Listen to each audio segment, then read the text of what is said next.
This episode of the Grand Rising Show was brought to you by Autochthonous Assembly, where the real work gets done. Autochthonous Assembly is a gathering of the minds that do the work. Now, for many of our first-time subscribers and first-time visitors, you may be wondering who Autochthonous Assembly are.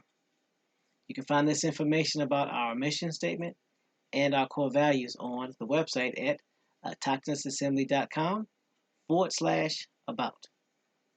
We are a nonprofit organization dedicated to raising up Indigenous American voices by using genealogy, also known as history or your family tree. It's the study of families and the tracing of their lineages and history.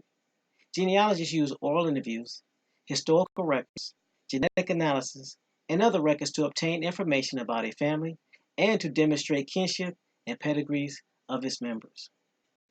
Our core values are the foundation of our company, which is essential to our success and serve as a lens through which we evaluate every business decision. Those core values are, but are not limited to, integrity, which is knowing and doing what is right; respect, which is treating others the way you want to be treated; responsibility, which is embracing opportunities to contribute; and servant leadership, which is serving the common good. Now, at Autochthonous Assembly, we have a couple of goals here.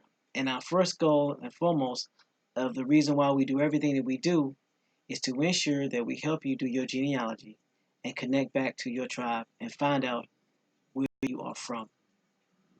Everything that we do from the standpoint of the Grand Rising Show and all the information that's posted on the website is dedicated to that one specific purpose: helping you find your genealogy, find your relatives, find your family so that you will know exactly who you are. And if you choose to, tie back into your tribe, whether that tribe is a Native American tribe, an American Indian tribe, whether it's allowing you to determine which house in Africa that you belong to, or what clan of Scandinavia or Europe or France that you belong to. Either way, our goal is to do just that: help you find out who you are so you know exactly where to start. We are not here to tell you who you are, and we're not here to tell you who you are not. We're just here to help you discover your beginnings. Another one of our missions is to help you become financially independent so that you can help your generations for the next 7 generations and be able to put a stable foundation for you and your relatives. And if you should choose to use this information that we provide free of charge to help not only yourself, but your community and your tribe, then we will do everything in our power to make sure that gets done as well. And remember, our goal here is to make sure that we help you get exposed to this information to put you in the best situation possible. So now what I'm going to do now is return it back over to the panel to see if there was anything I missed, and I will go ahead and get set up so we can get ready and get digging into this information. Panel, take it away. Warning, warning, warning. Hard hats, pickaxe, shovels, boots required.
Grand Rising.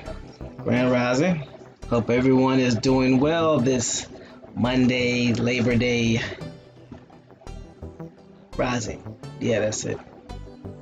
Let me pull up my screen so I can see where everybody is. Hopefully everyone had a great weekend. It was very productive.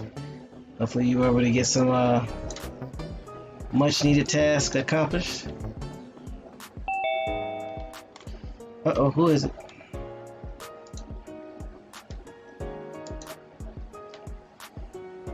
What's going on, No Sellout? How you doing? What's going on, TMH? Doing well, doing well. Just getting set up here so that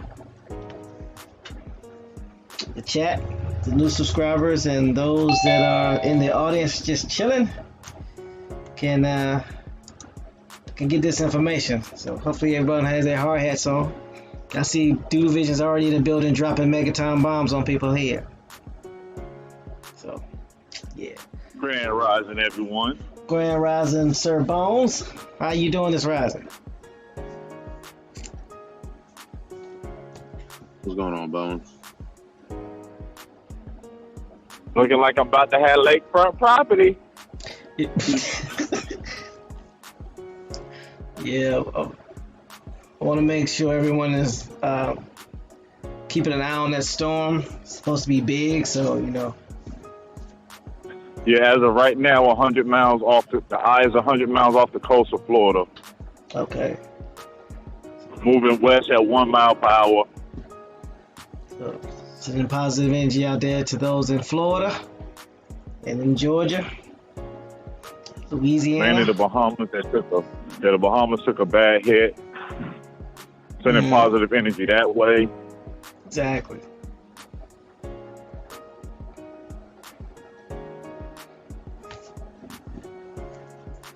Exactly. So, want to send grand risings to the chat. Best chat ever. Go ahead and do this roll call. Grand Rising No Sellout. Grand Rising Doodle Vision. Grand Rising Pamela Hall. Grand Rising Bones. Grand Rising Chad Murdoch. Chad been in the chat early type. Grand Rising Oak Cliff. Grand Rising Michael Robinson. Grand Rising LJ Free. Grand Rising. Hold on. I think that's all we have for now. If I missed your name, please forgive me. Peace to everyone in the chat. Glad you caught that cab. Exactly. Grand rising to those in the audience just listening and using this information to help them in their community. So you know that you're an important part of this show as well. And then grand rising for the new subscribers. So we're talking about Barbados today. And Friday we left off from talking about Haiti and the Hittites. And James dropped some megaton bombs telling us or informing us that Hittites are Haitians. So what are we going to learn about the people of Barbados? Woo-woo-woo-woo. The reason why I pose this as a question, are the indigenous people of Barbados African? Is to raise that question, because that's what we've always been taught, that people from the Caribbean islands or the Carib Islands are from Africa by way of the slave trade. But we're going to discover that that is not true. Woo-woo-woo-woo. Really? Alright. Now, Bones, Friday you had mentioned when we was talking about Haiti that the islands, none of these islands that are named, none of those are the original names of an island. So, Yep, correct. Is there a place that we can find the original names of these islands? Yeah. On most of the islands, you can find the original name still. A lot of records, the original names are still there. Oh, okay. So for those of you that are on these islands or have family on these islands, they should be able to find the original name of the islands, which will be make it a lot easier for you to tie yourselves in to not only there but also here. And Doodle Vision put in the chat that Barbados equals is Spanish for bearded ones. West Africans can't grow beards. Yeah, it's the Barbados. Yeah, translation: long beard, long bearded. That's what it means if you were to translate it to English. So who were these long bearded individuals that were here when the Spaniards got here? Good question, huh? At least I think so. Wizards. You said wizards? Okay, I thought you was asking me about long beard. I mean, Hey, Grand Rising, no fell out. You had to swim in? I know, it's rough out there. No, I'm just playing. The backstroke. You stop playing before that be me in another hour. Yeah, I know, right? Me too. Cannonball off the deck.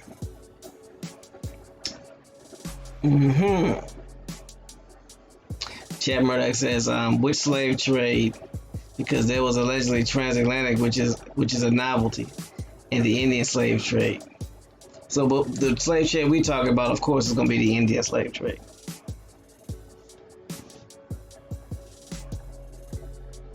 So I guess it's about time for us to punch that clock, right? Yes, sir. Let's go ahead and punch it. Here we go.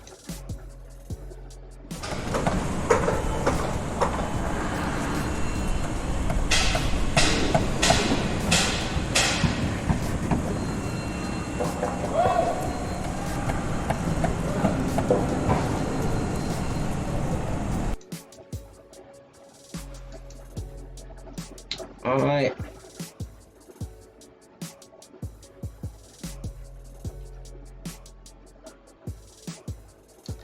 So let's go ahead and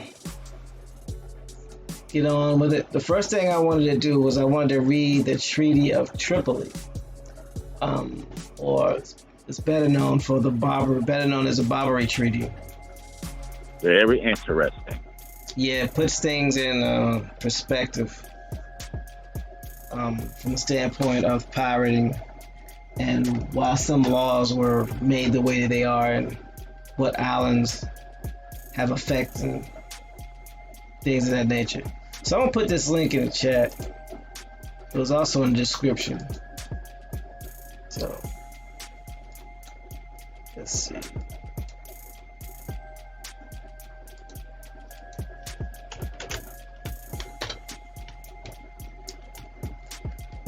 So this link is the Treaty of Tripoli, and it's from Wikipedia.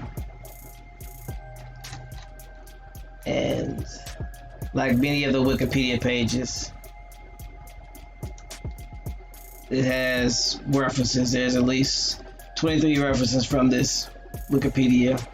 Everything from the Law Library in Yale to Thomas Jefferson Papers at the Library of Congress,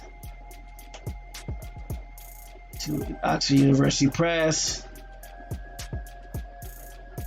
Yeah, it's got this individual treaties, so it's got some really good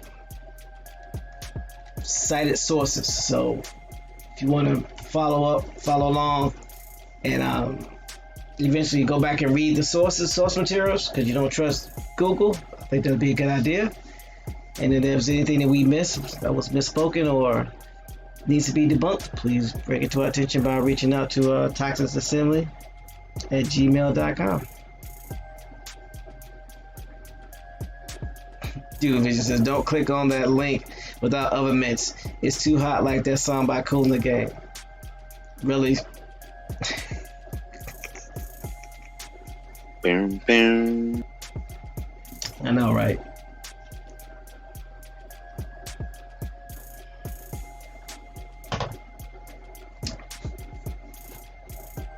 Alright, so time to get to reading. The Treaty of Tripoli.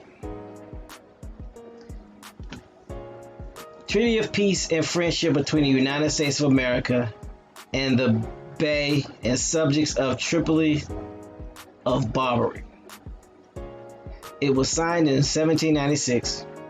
It was the first treaty between the United States of America and Tripoli, now Libya, Libya, to secure commercial shipping rights and protect American ships in the Mediterranean Sea from local Barbary pirates.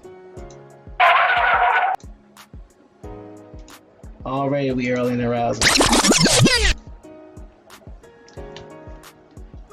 So apparently some of these ships were being bothered. So there was a treaty signed between the United States of America and Tripoli. So let's see who these Barbary pirates were, because they're the ones that were apparently causing problems for the U.S. then the 13 colonies. So I'm gonna put that link in the chat.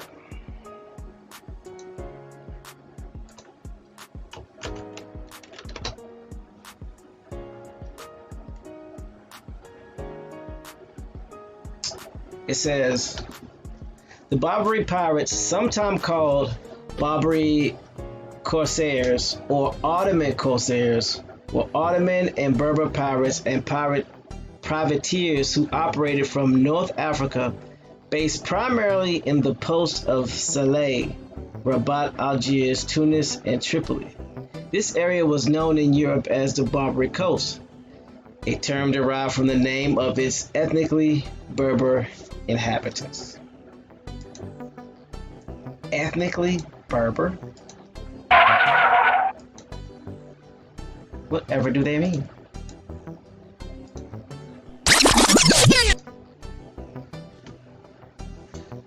So we know that they're the Ottomans, and so we know that the Ottomans are who? The Moors, right? The Dub Moors. Not to be confused with the Finn Moors, who would be your Vikings.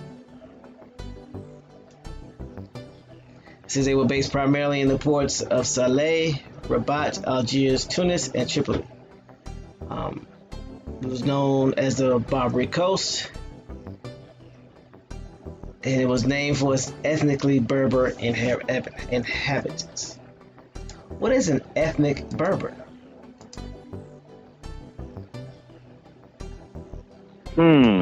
Let's find out. He's right here sketching out stuff. I don't know. Let's see what we got.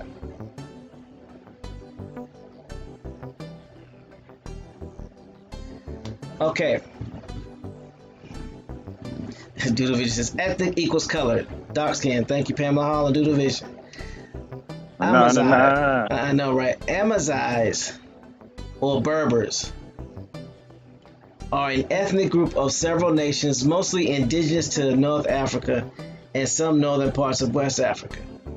Amazighs constitute the population of Morocco, Algeria, Tunisia, Libya, Mauritania, North Mali, northern Niger, and a small part of western Egypt. LJ Free says swarthy. So here's the thing. They tell you that the Berbers are Amazighs. But there ain't no Africans. I'm about to say that. You stole it from me, Bones. Oops, my bad. It's okay. So yeah, Moroccans, Algerian, Tunisia, Libyans, Mauritania, northern Mali, and northern Niger, and a small part of western Egypt. So these are not Africans. Those are not my words. That's what they're listed as. They're not listed as Africans. So, not to mention the term African didn't even exist at this time. This is true. I just wanted to put things in context from the standpoint of who these ethnic Berbers were, or Amazons. And it reminds me of the word Amazon, almost. You see this AmazigHS, Amazons. But I'm going to go back to reading the Barbary pirates. It says their predation extended throughout the Mediterranean, south along West Africa's Atlantic seaboard, and into the North Atlantic as far as Iceland. But they primarily operated in the Western Mediterranean. In addition to seizing merchant ships, they engaged in razzias, raids on European coastal towns and villages, mainly in Italy, France, Spain, and Portugal, but also in British Isles, the Netherlands, and as far away as Iceland. The main purpose of their attacks was slaves for the Ottoman slave trade, as well as the general Arab slavery market. In North Africa and the Middle East, slaves in Barbary could be black, brown, white, Catholic, Protestant, Orthodox, Jewish, or Muslim.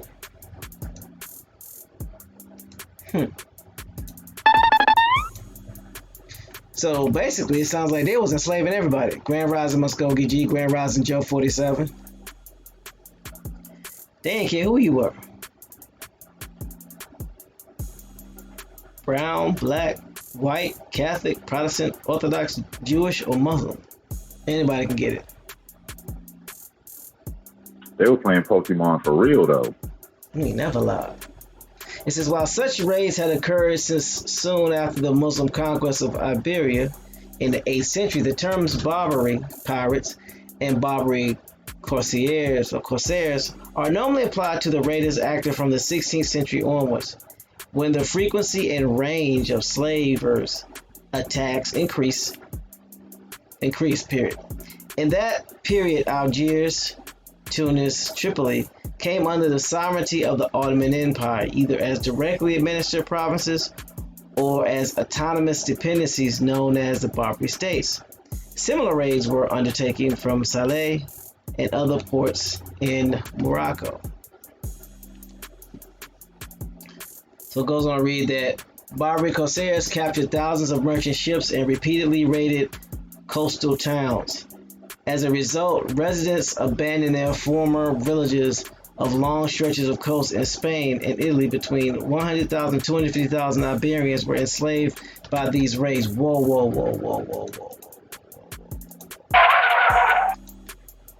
Hold on, man. What'd you say? Come again?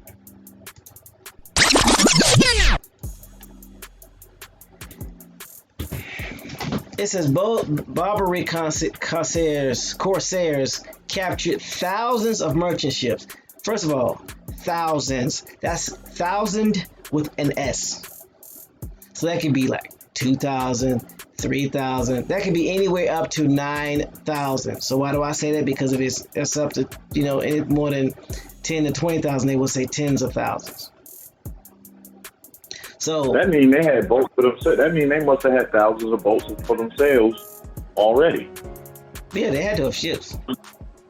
Yeah, you ain't hijacking nobody's boat on land from the water. I'm just saying. Doodle Vision says thousands, consequently millions. Wow.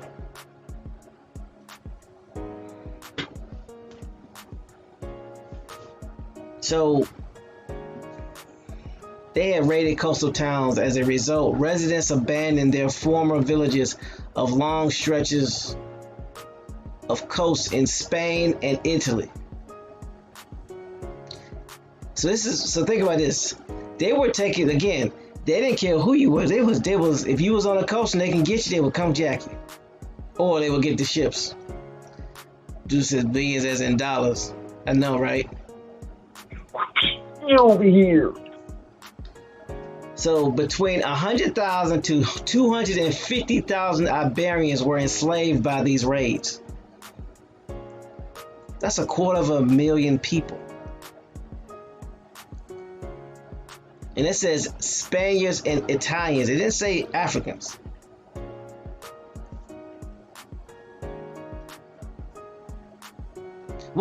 Quick question. Wouldn't it have been easier, being that they were on the continent that's known now as Africa?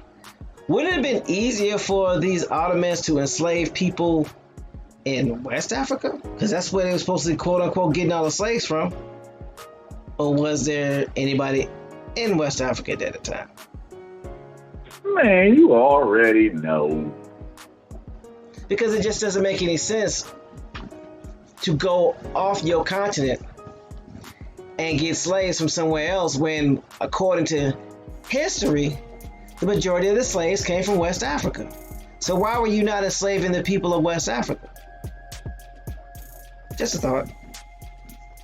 Simple. We live on the street. We know the dude down the street. He breaking the houses. We know this. We know his pattern.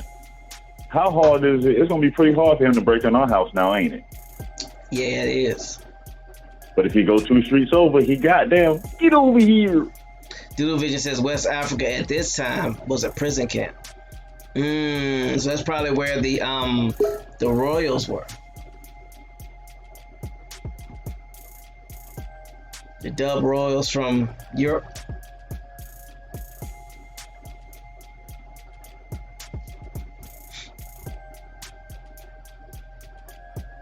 Grand Rising Enrique.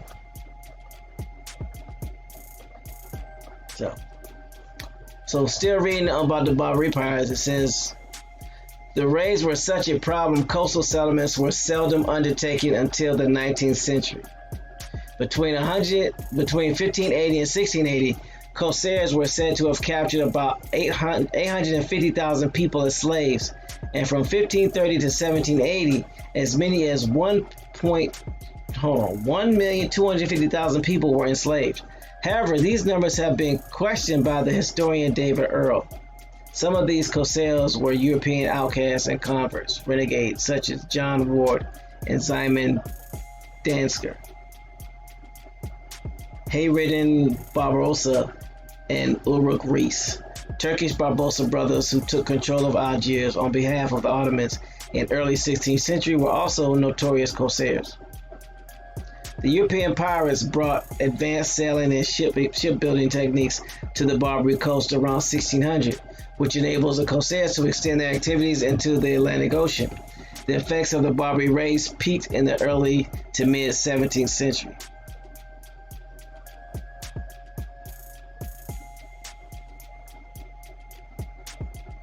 Wow, Doodle Vision says Alvar Nunez Cabiza de Vaca was sentenced to 8 years in West Africa for lying about how much treasure he stole from the Americans. That ain't cool.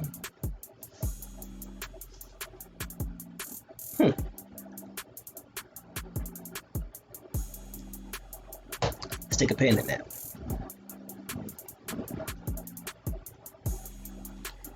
So, according to this report, anywhere from 850,000 to 1.25 million were enslaved. That's a lot of people. And that was from 1580 to 1780. This says long after Europeans had abandoned oar-driven vessels in favor of sailing ships carrying tons of powerful cannon, many Barbary warships were galleys carrying 100 or more fighting men armed with cutlasses and small arms. The Barbary navies were not battle fleets. When they sighted a European frigate, they fled. Okay. The scope of corsair activity began to diminish in the later part of the 17th century as more powerful European navies started to compel the Barbary states to make peace and cease attacking their shipping. However, the ships and coasts of Christian states without such effective protection continued to suffer until the early 19th century, following the Napoleonic Wars. And the Congress of Vienna in 1814 to 15, European powers agreed upon the need to suppress the Barbary corsairs entirely, and the threat was largely subdued. Occasional incidents occurred, including 2 Barbary wars between the United States and the Barbary states, until finally terminated by the French conquest of Algiers in 1830. So wait a minute.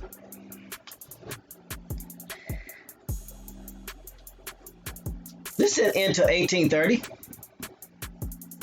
And remember, our colony is a prison camp. What else is going on in 1830 in the Americas? Oh, a whole lot. You're talking about 1820 to 1870, 15 million immigrants.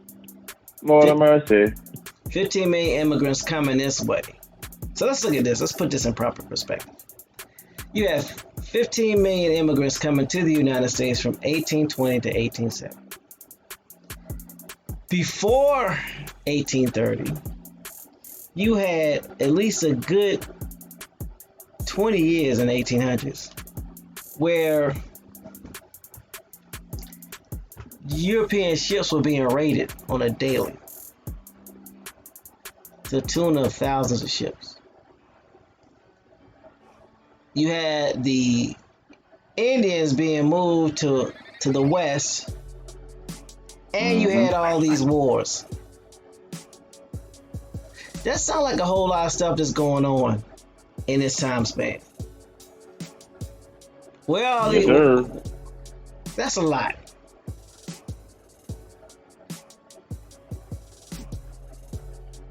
I don't know. Dude, yes, it was an influence of Irish and Germans. Yeah, somebody got some explaining to do. Man, you took the words right out of my mouth. Somebody got some explaining to do. Because. Hey, Lucy. Yeah.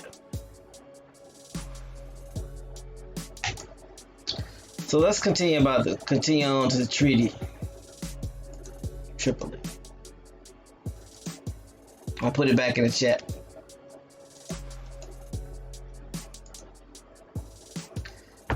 Free says, sounds like someone was setting up shop. Yeah, it definitely does, Free. Somebody's setting up shop. Question is, who? Hugh. Hugh. Let me stop. Was it Hugh? It wasn't Hugh. Hugh was it? Oh, I'm sorry. Moving on. It says,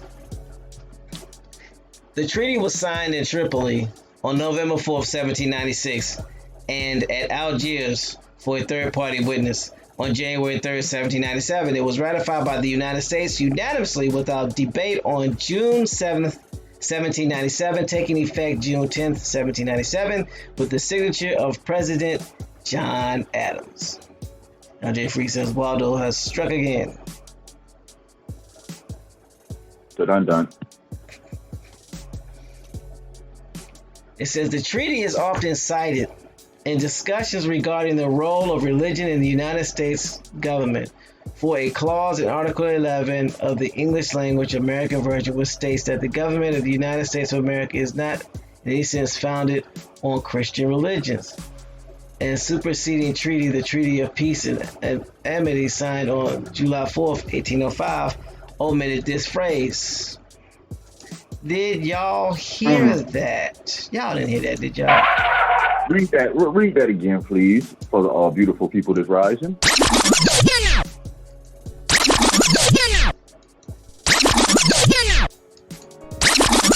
All right, stop it. The button was stuck.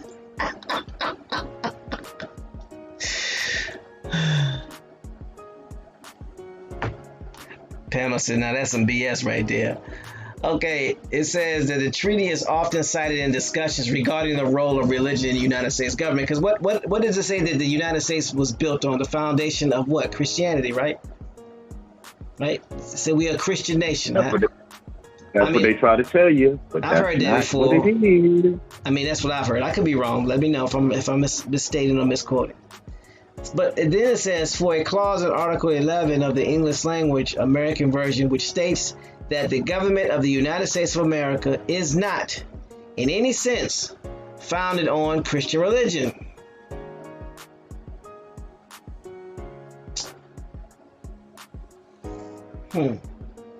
Do see. And that's in the actual writings, right? Yes. That ain't nobody just saying, oh, no, it's not. That's actually what they have written down. But then it goes on to say, this is where the rubber meets the road and things get interesting. Grand Rising, Lady J. Hope you're doing well. We're reading the Treaty of Tripoli. It says, a superseding treaty, the Treaty of Peace and Amity, signed on July 4th, 1805, omitted this phrase. Omitted? Not committed the phrase to it, they omitted it. Why would they omit the phrase? Did they have a change of mind?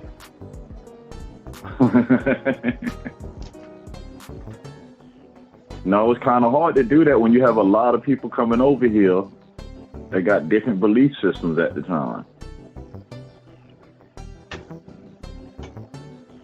But I mean, there's a difference between amending something and omitting something. Yes, it is.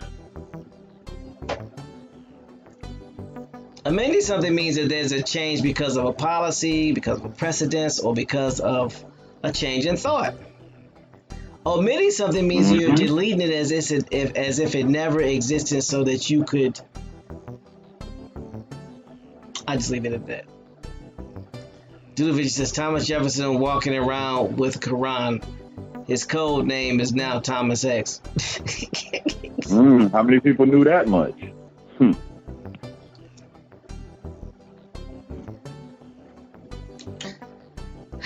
Yeah. Interesting already. Hopefully y'all got y'all hard hats on, because this is getting crazy. And it's just warming up. LJ Free says omit, leave out. Right. Oh, Chad Murdoch, don't worry, we're gonna get to them. We are going piece by piece. Ain't no stone gonna get left unturned. Exposing it all. Okay, so then now it talks about the Barbary pirates. Right. Chad Murdoch says amend means to amend or fix. Omit means to conceal or get rid of. Yep.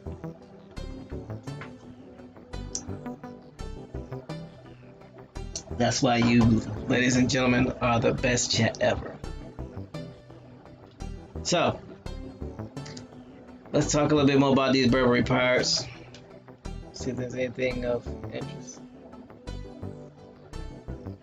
Because we know who they were, where they came from. You know, this is the same area where them Barbary pirates were coming from at this time. You never noticed it's the same place where these nowadays African pirates coming from, the same land area? Mm-hmm.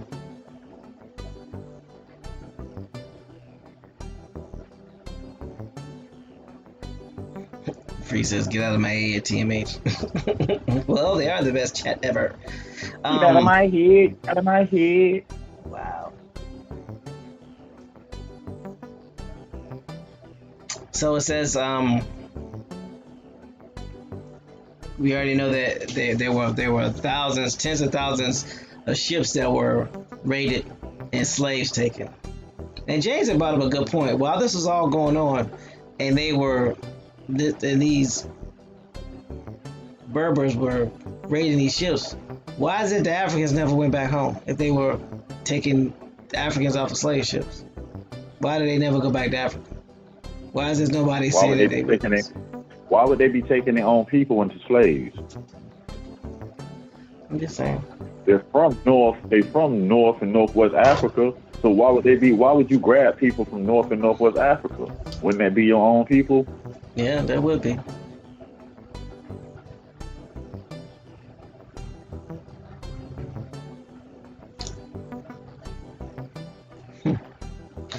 So it says before the American Revolution, we're talking about the Barbary Prize in reference to the Treaty of Tripoli. It says before the American Revolution, 1775 to 1783, the British colonies in North America were protected from the Barbary pirates by British warships of the Royal Navy and treaties. During the Revolution, the Kingdom of France formed an alliance with the former British colonies in 1778, now the proclaimed independent United States of America, and assumed the responsibility of providing protection of the U.S. merchant ships in the Mediterranean and Eastern Atlantic Ocean against the Barbary prize by the French Navy. After the Revolutionary War ended and the new USA won its independence with the signing of the Treaty of Paris, it had to face the threat of the Barbary pirates on its own. 2 American ships were captured by Algerian pirates in July 1785, and the survivors forced into slavery. Their ransom set at $60,000. A rumor that Benjamin Franklin, who was en route from France to Philadelphia about that time, had been captured by Barbary pirates. Oh, it was a rumor. It says it caused considerable upset in the U.S. when the disbanding of the former Continental Navy and the selling of its last warships by the Confederation Congress in 1785, now without a standing navy, much less the freedom of its captured citizens. Hold on. I'm all out of sorts here. With the disbanding of the former Continental Navy and the selling of its last warship by the Confederation Congress in 1785, now without a standing navy, much less a navy capable of projecting force across the ocean, the U.S. was forced to pay tribute monies and goods to the Barbary nations for the security of its ships and the freedom of its captured citizens. As Lieutenant and Consul William Eden informed the newly appointed Secretary of State John Marshall in 1800, it is a maxim of the Barbary states that the Christians who would be on good terms with them must fight well or pay well.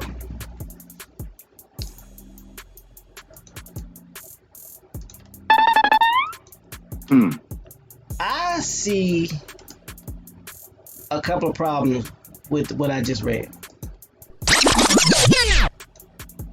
First of all, you were using the Royal Navy to protect your ships before the American Revolution. Number one. Yep. Number two, when you signed up with France and got access to the French Navy, they were also helping you protect you from the barbarians, from the Barbary pirates. Here's what my question is. Why would you not think you need to protect yourself from Barbary pirates once you become your own sovereign nation?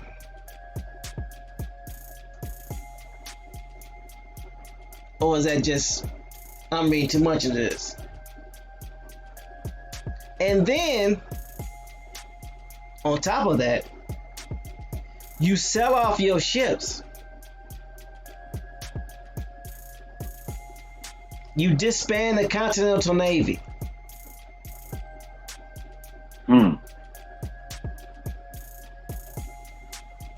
What's really going on? Something don't sound right about that.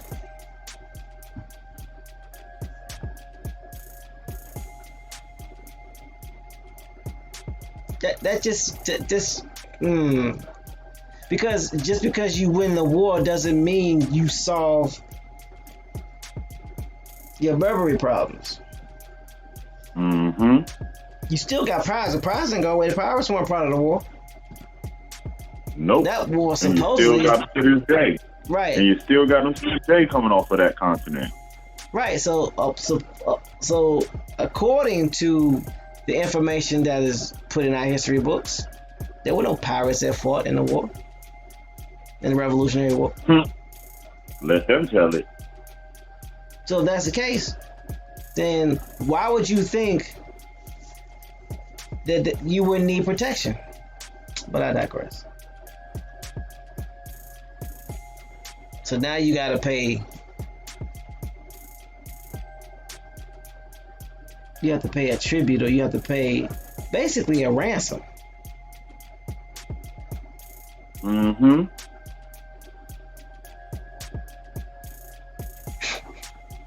How you end up getting your independence and then end up being in financial slavery? What kind of mess is that?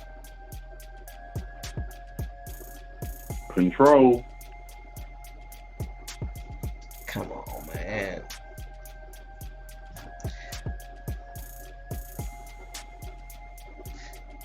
LJ Free says, obviously the narrative had to have been very different. So many lies. Yeah, tell me about it. So then it reads, soon after the formation of the United States, privateering in the Mediterranean Sea and the Eastern Atlantic Ocean from the nations of the Barbary Coast prompted U.S. to initiate a series of so-called peace treaties, collectively known as the Barbary Treaties. It's funny because it says so-called. Individual treaties were negotiated with Morocco, Algiers, Tripoli, Tunis, all of them more than once. The United States Consul General to the Barbary states of Algiers, Tripoli, and Tunis was Joe Barlow, who dealt with the text of various treaties, including the Treaty of Tripoli, and supported U.S. diplomatic efforts on the Barbary Coast. Commissioner wow. Let me see if I can get this right. Plenipotentiary. Commissioner Plenipotentiary. That's his name. And Minister of the Kingdom of Spain. He's a Minister of the Kingdom of Spain in Madrid of the United States. And David Humphreys was given the right to establish a treaty with Tripoli and assigned Joe Barlow and Joseph Donaldson to broker it. It was Joe Barlow who certified the signatures on the Arabic original and the English copy provided to him. Later, Captain Richard O'Brien, USN, established the original transport of the negotiated goods along with the treaty, but it was the American consul, James Leander Cathcart, who delivered the final requirements of payment for the treaty.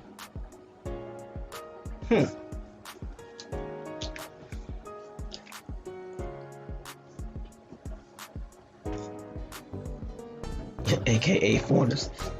And what year is this again? 17.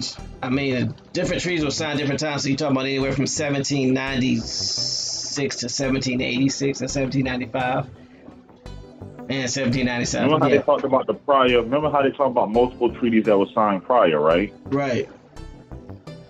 It would make sense that they would have to redo a treaty, because you had the Treaty of Morocco, the one of 1777. The Moroccan Sultan Mohammed III included the United States in a list of countries to which Morocco's ports were open.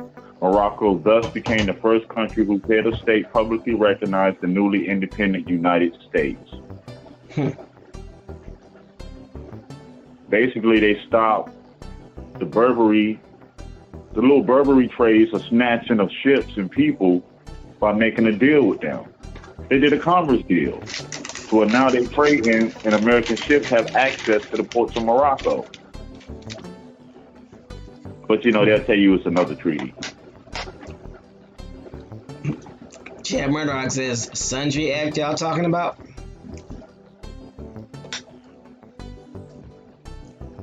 Amity Treaty.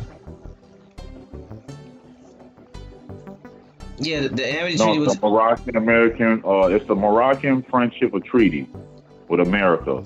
This is 1777. Actually signed 1786 was the signing date. That was almost 9 years after. Yeah, falls in line with the Treaty of Tripoli and all the other treaties at this time.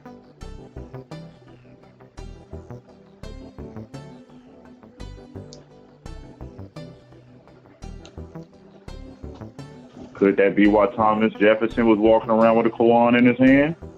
Very possible. They even have the Article 11 of the Treaty of Tripoli, and it reads. It says, Article 11 has been and is a point of contention in popular culture disputes on the doctrine of separation of church and state, as it applies to the founding principles of the United States. Some religious spokesmen claim that despite unanimous ratification by the United States Senate, and of the text in English, which contain Article 11. The page containing Article 11 is missing from Arabic version of the treaty.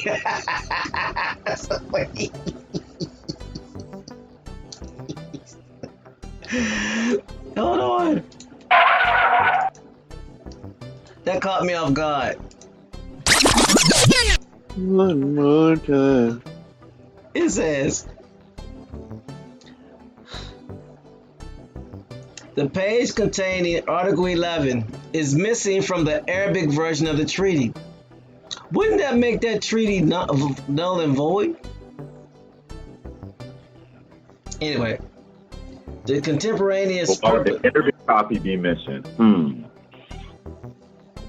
The contemporaneous purpose of Article 11 was to make clear that the United States was a secular state, and to reassure the Muslims that the agreement was not with an extension of earlier Christian nations that took part in the Crusades. So the two nations that backed America's independence is the Moroccan Islamic king at the time in France. Now it makes sense on the manuscripts and the information that old Thomas was walking around with. How they say Thomas X? He's walking around with a Quran. Quran, depending on how you say it.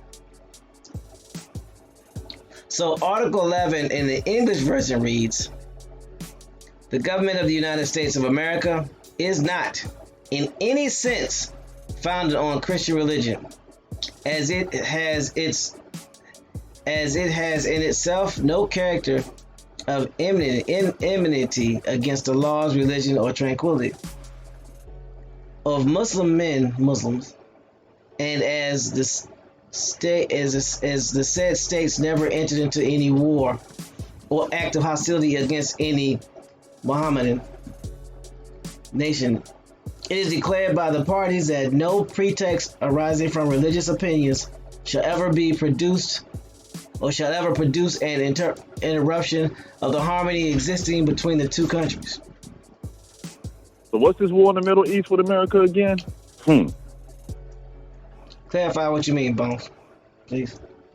There's a treaty, and in this treaty, it states that the Muslims that were coming over were to be protected and not discriminated against. They were supposed to have certain rights once they made it here. No different than your Cubans today. So now, why would you think it's missing in Arabic? Because the problem with the translation in English, you can switch words that have a totally different meaning than the original context.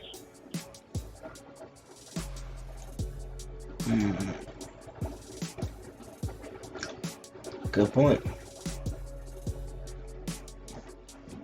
Why would you be signing the treaty to allow, think about this, relatives, the U.S. is signing the treaty to get help from Morocco. So in return, they making a deal for their people to come here. If I'm allowing you access to my ports, that means you allowing me access to your ports.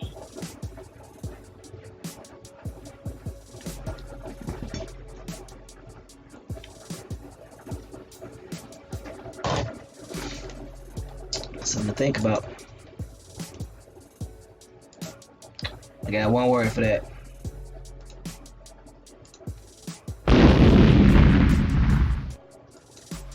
So I got to say about that. It helps you understand America's relationship with Saudi Arabia and the Middle East and how old it really is. Why over there the Middle East owns more than 7% of America.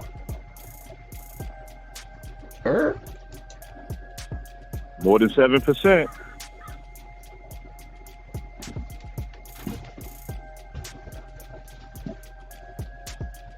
Something go wrong, you get locked down. They flying them all every place they want to go.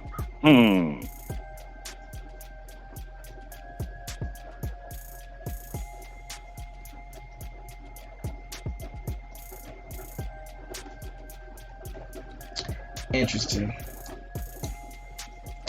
Can we get Doodle Vision in here? Where you at, James Flames?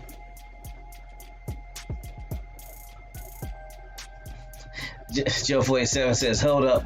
Pull that over and repeat. facts, Pamela Hall. That's why they don't want the Muslims in America, because of the treaty. They have particular rights and things that were given to them. You get too many of them over here, then it changed the whole power balance in America. Nothing they do is by coincidence. They're trying to get out of a lot of these treaties and things that they signed. Go to the Middle East, start wiping out families. Well, we finna go wipe out the family that's sitting on the treaty here. Wars are fought for a reason.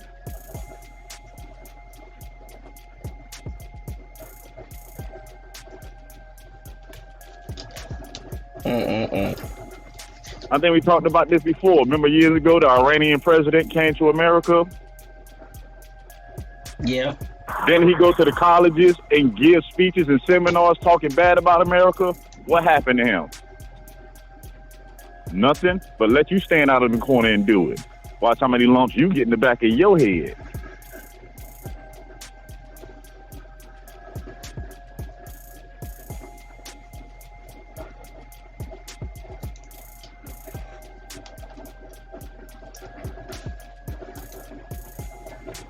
Lot to take in. Lot to take in. Okay. Yes, sir. So is there anything else about this treaty we need to hone in on or pay attention to? Joe Foy says, hold on, let me jump back in the cab. Is there anything else that we need? Is there anything else we need to pay attention to or focus on about this treaty before we go on to the island of Barbados? No, we can move further on. It's just giving everybody a better picture on what was really going on.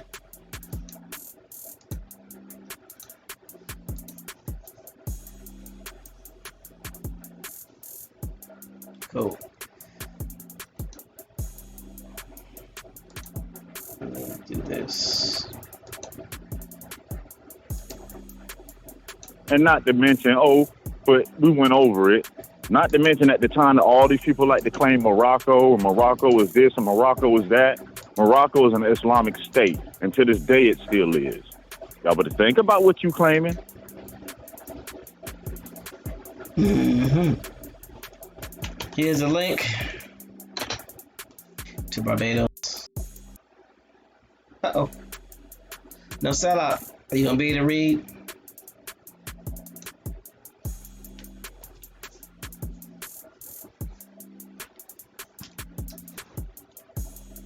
Guess not. I'll catch him when he come back.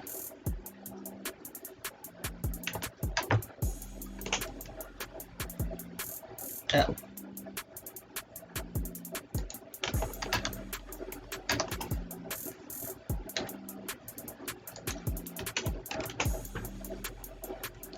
So we're reading about Barbados.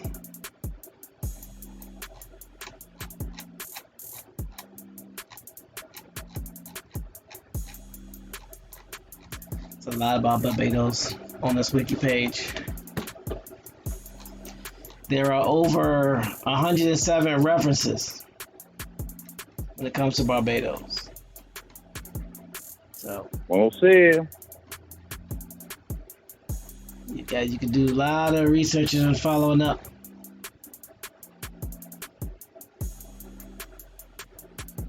Chad Barson said, who was granted residency, meaning they not only even from where they are now. Oh, okay, he said it was granted residency. Got it. That just made me think of something. What's that? There were two groups that was allowed to come over here. Think about it. If you break it down, two groups were allowed to come over here and start living. You had the Franks, whether you want to call them French, Dutch, German, whatever they Franks. Then you had the Islamic world. And it seemed like these two nations signed deals with the United States to recognize them as a sovereign nation. But if I'm going to recognize you as a sovereign nation, what am I going to want in return? A place where my people can go? Yeah. If you sovereign, then my people should be able to have access to your land. Where did they get the people from? I don't care how much sovereignty you scream. You need enough people to be considered a nation. Could this be the treaties and deals and things they had going on that allowed 7.5 million Irish to come here, 7.5 million Germans to come here? Yeah, it's very possible. These treaties and deals that they signing at this time? Because what did France gain from recognizing America as an independent nation? What would the Islamic world gain from recognizing America as an independent nation? What do they gain out the deal?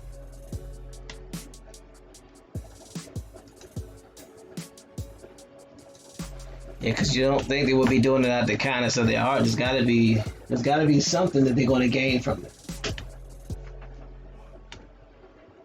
Why do that? Why be willing to put your forces on the line for a state or for 13 colonies? What do you get out of it? A labor force. Send your population to the so-called New World / Old World as a labor force. These people come over here, set up shop. They got all these resources. They don't have the numbers to start moving it. You need a workforce. You got the Indians at the time, but you're still fighting with them, so you really can't make them 100% of your workforce. So you need a workforce.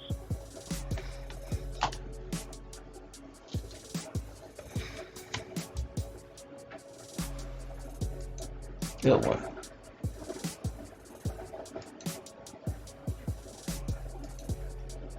Golden Moon, did you send an email in reference to your question? Because if you did, we'll get to it.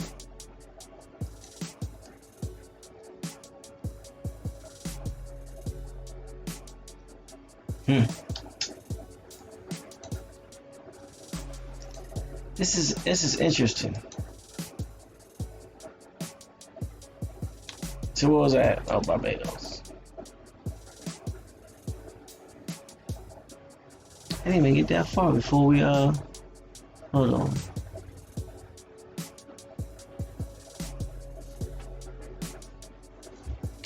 It says Barbados is an island country in the Lesser Antilles of the West Indies in the Caribbean region of North America. It is 34 kilometers, which is 21 miles in length, and up to 23 kilometers, which is 14 miles in width, covering an area of 432 kilometers, or 167 square miles. It is situated in the western area of the North Atlantic and 100 kilometers or 62 miles east of Windward Island and Caribbean Sea. Therein, Barbados is east of the Windwards, part of the Lesser Antilles, roughly at 13 degrees north of the equator, and it is about 168 kilometers or 104 miles east of both the countries of St. Lucia and St. Vincent and Grenadines, and 108 kilometers or 110 miles southeast of Martinique, and 400 kilometers or 250 miles northeast of Trinidad and Tobago. Barbados is outside the principal Atlantic hurricanes belt. Its capital and largest city is Bridgetown.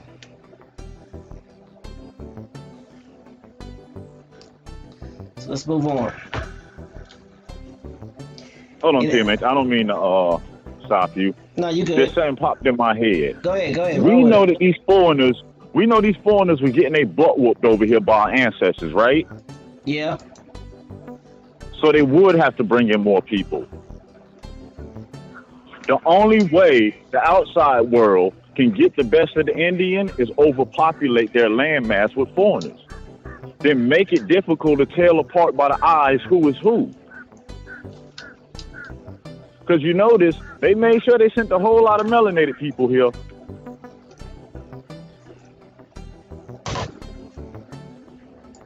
Yeah, because you can see them coming a mile away.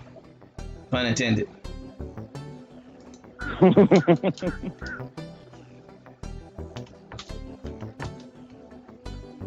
And unless you talk to them, you wouldn't be able to tell them. You probably wouldn't be able to tell which tribe they came from outside of the way they dressed. So that makes sense. Mm-hmm. Oak Cliff says that's what happened right now. And look at the time. If you had American Indians dressing like Islamic Moors, how could you tell them apart? You already read that they did construction. Their constructions mimicked each other. How could you tell them apart? You're right. That makes sense. I see your point. It's a good one. Didn't think of that.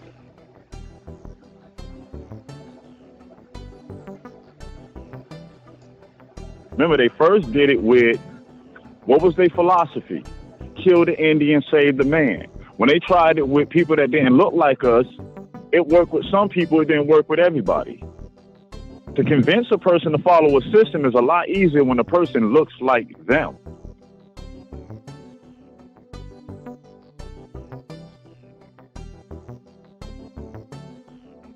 Because it don't matter what we call them, they're all Europeans at the end of the day, regardless.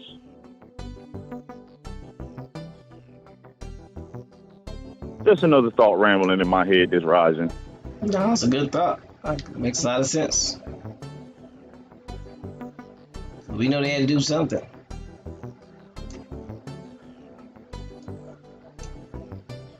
Because what they were doing wasn't working up until this point.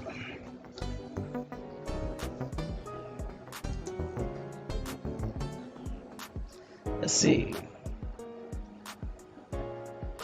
Okay, second paragraph, it says, inhabited by Kalinago people since the 13th century and prior to that by other Amerindians. Barbados was visited by Spanish navigators in the late 15th century and claimed for the Spanish crown. It first appeared in a Spanish map in 1511. The Portuguese Empire claimed the island between 1532 and 1536, but later abandoned it 1620, with their only remnants being an introduction of wild boars for a good supply of meat whenever the island was visited and to replenish their water supply. Hold on.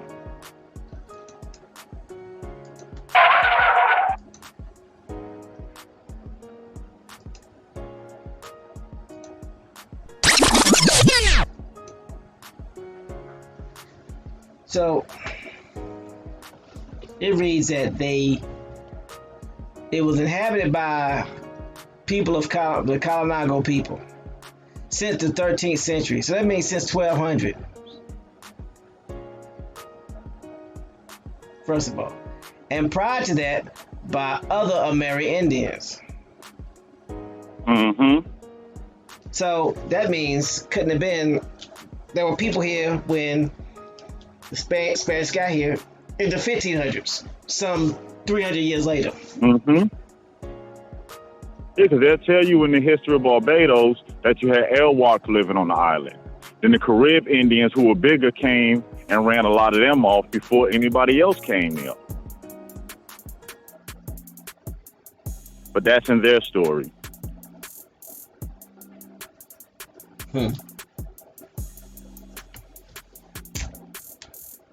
And not to mention they cut down, 90% of all the forests off the island to set up sugar plantations that's not natural to Barbados.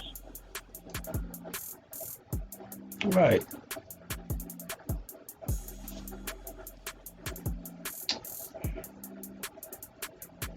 And then it says after all that, they abandoned it in 1620.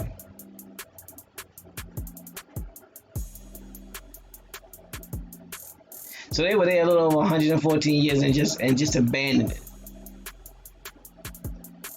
More like got ran out.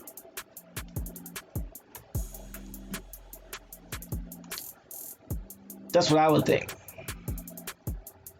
Got ran out.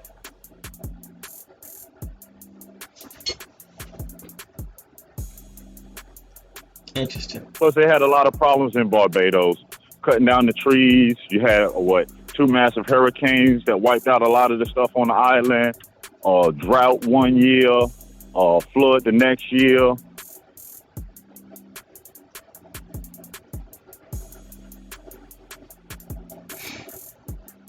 Let's see. Where we at? Okay, so people of the Kalinago people had been there since the 13th century. So you're talking about the 1200s.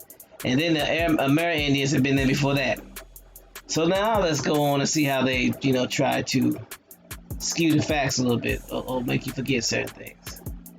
It says the Portuguese Empire, they claimed it, the island between 1532 and 1536, and then abandoned it in 1620.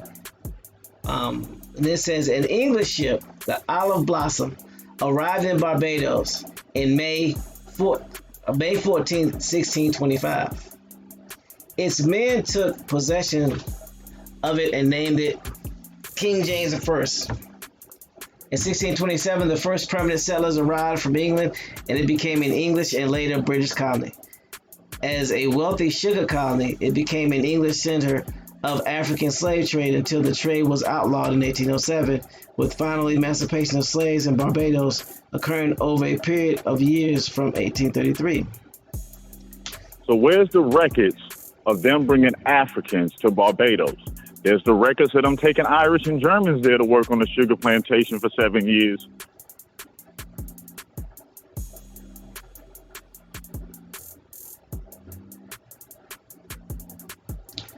Here's the thing I find interesting.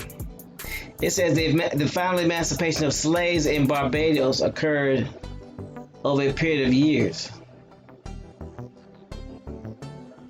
But did you you talking about them 4 years apprenticeship? Yeah. I'm like, so did you enslave the people of Barbados, or did you bring Africans to a place where you already had people that you could enslave? I don't get it. No, if you read in that part where it talk about after slavery for 4 years in Barbados, everybody that was a prior slave had to be an apprentice for 4 years. As an apprentice for 4 years, you were required to work 45 hours a week. You wouldn't get paid, but in return, your room and board was paid for. Don't that sound like the work schedule of today? Yes, it does. Yes, it does.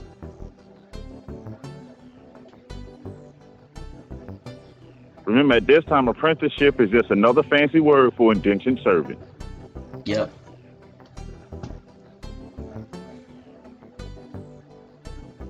Jaguar says, what years was this? Grand Rising Jaguar. This was between the years of... Let's go back up.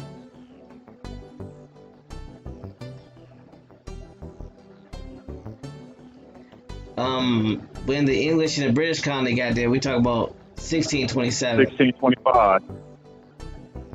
The 1625, right? Yeah, 1626, 1627, 1625, yeah.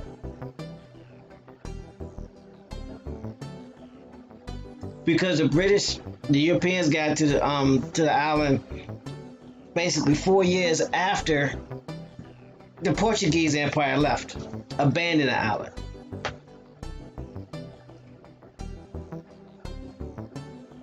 More like got whooped off the island. That's what I would think. You just don't abandon something where you've already established, just set it up.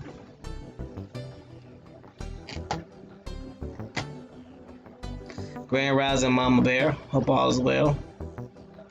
He's glad you made it. You good, Jaguar? So where do you want me to start reading now on this wiki page for Barbados? Well, you could take finish from where you was at. Okay.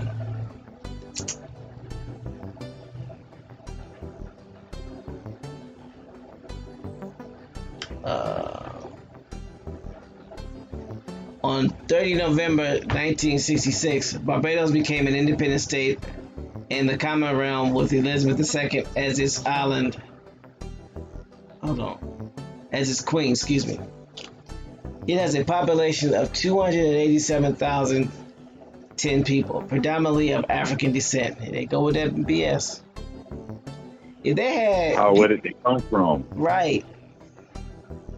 If they had people there from Kalinago, and also people there that were Marianas that were there before the people of Kalinago, where are they getting these slaves? How are these people mainly of African descent? It's not possible. It's actually impossible. But it's a whole other story. It's simple like this. You are who your mother is. In this so-called slave story, they bought majority men. Majority men. So when these men had children, them children would not be African because you are who your mother is. They need to stop this foolishness. I agree.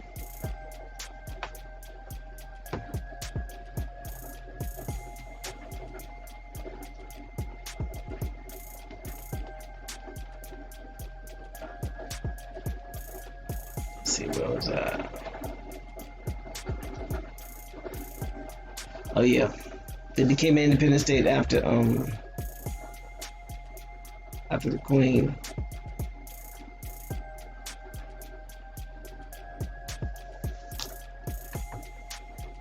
After Queen Elizabeth II. So it basically goes on to read, it was a population of 287,010 people, predominantly of African descent. Despite being classified as an Atlantic island, Barbados is considered to be part of the Caribbean, where it is ranked as a leading tourist destination. Of the tourists, 40% come from UK, with the US and Canada making up the next large groups of visitors to the island. Which is weird because Barbados does not sit nowhere next to the Caribbean Sea. It sits in the Atlantic. The Caribbean Sea doesn't even touch Barbados. Is that why it falls outside of the hurricane route? Yep.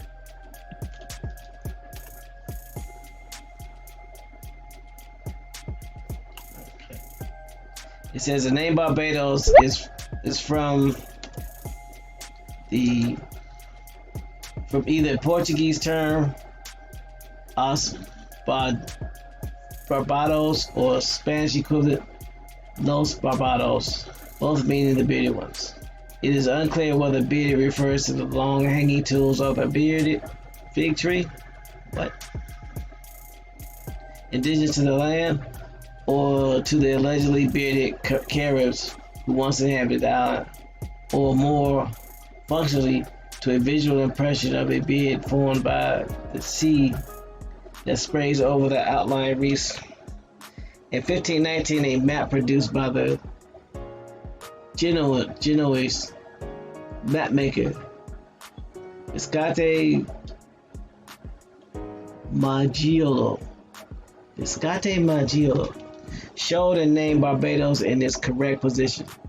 Furthermore, the island of Barbuda in the Leewards is very similar in name and was once named Las Barbudas by the Spanish.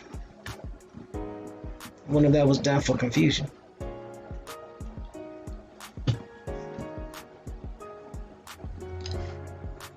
It says the original name for Barbados is the pre-Columbian era was Equator Uganium. According to the accounts by descendants of the indigenous Arawakan-speaking tribes in other regional areas, with possible translations including Red Land with white teeth, or Redstone Island with teeth outside reefs, or simply teeth. Yeah, a lot of the elders will still tell you Red Land.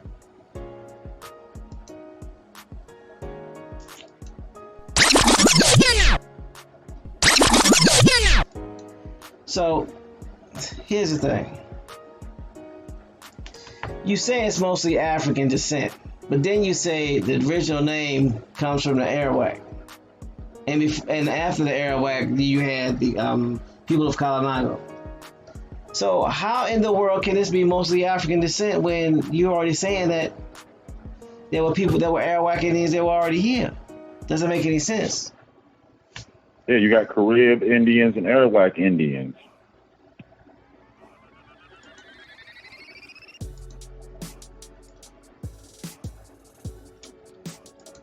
Interesting.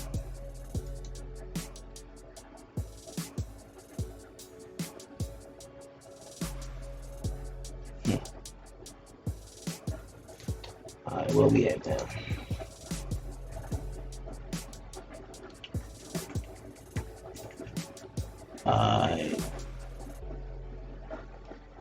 It says colloquially, Barbadians refer to their home island as Bim, or other nicknames associated with Barbados, including Bimshire.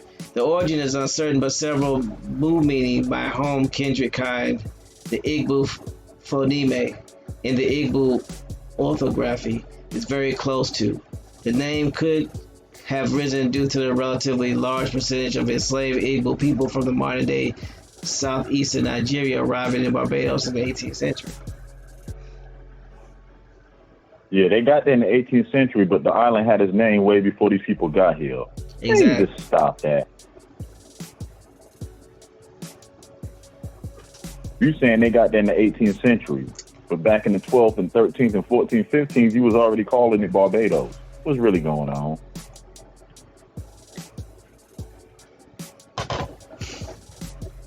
You know what I got to say about that? Why you always lying? Jaguar says Africa was a political party just like the natives. Yeah, Chad Murdoch, a lot of land masses or a lot of people are named after their languages. That was like a common practice of the world. Whatever language you spoke, that's the name of the outsiders would give you.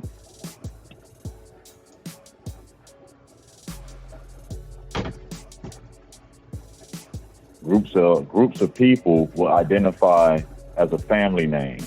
Whatever that family name is how them tribes would identify themselves as. Mm-hmm. Anybody seen Sir James? Is he gonna come in and join us? Help straighten some of this out and give us some of that Choctaw Jimmy confirmation?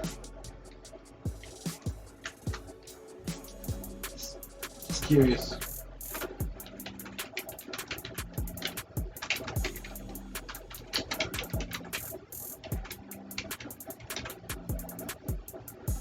Tax free. It was the only way they was able to do it. Because if you read before 1777, 1776, yes, there's a lot of Indian wars going on. And if you realize the European wasn't gaining ground, they needed more people.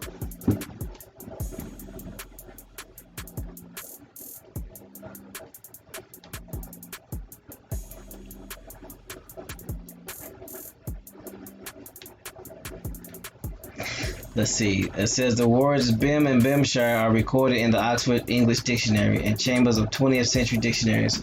Another possible source for Bim is reported to be in the Agriculture Reporter of 25 April 1868, where the Reverend N. Greenridge, father of one of the island's most famous scholars, Abel Hendy Jones Greenridge, suggests that the listing of the Bimshire as a county of England expressly named were Wiltshire, Hampshire, Berkshire, and Bimshire. There is a reference to Bim as a possible corruption of Byam, spelled B-Y-A-M, the name of the royalist leader against the parliamentarians. That also suggests that the followers of Byam became known as Bims, and that this became a word for all Barbadians. That don't even sound right.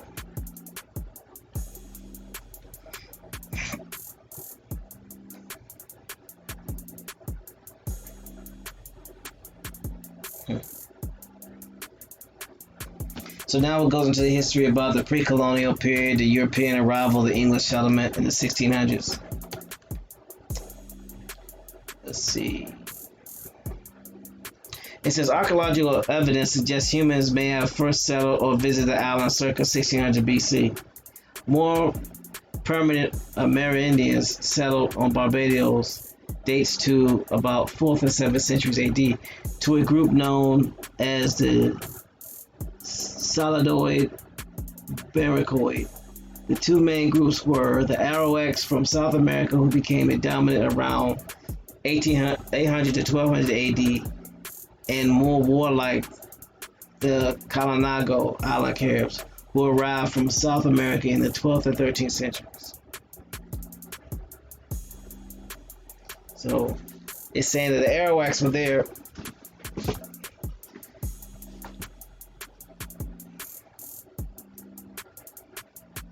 around the 4th and 7th century. So where are these Africans coming from then? But anyway. The European arrival says uncertain which European nation arrived first in Barbados, which most likely would have been at some point in the 16th century. One lesser known source points to the earlier revealed works predating contemporary sources, indicating it could have been the Spanish. Many, if not most, believe that the Portuguese en route to Brazil were the first Europeans to come upon the island. The island was largely ignored by Europeans, though Spanish slave raiding is thought to have reduced the native population, with many fleeing to other islands.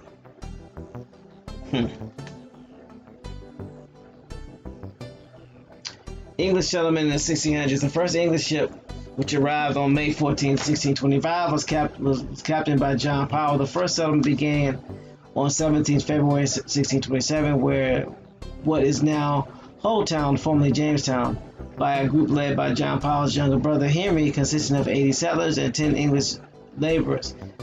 The latter were young indentured laborers who, according to some sources, had been abducted, effectively making them slaves. Some sources say that some Africans were amongst these first settlers. Interesting. The settlement was established as a proprietary colony and funded by Sir William Cortin, a city of London merchant, who acquired the title to Barbados and several other islands. So the first colonists were actually tenants, and much of the profits of their labor returned to Cortin and his company. I don't know if y'all heard that.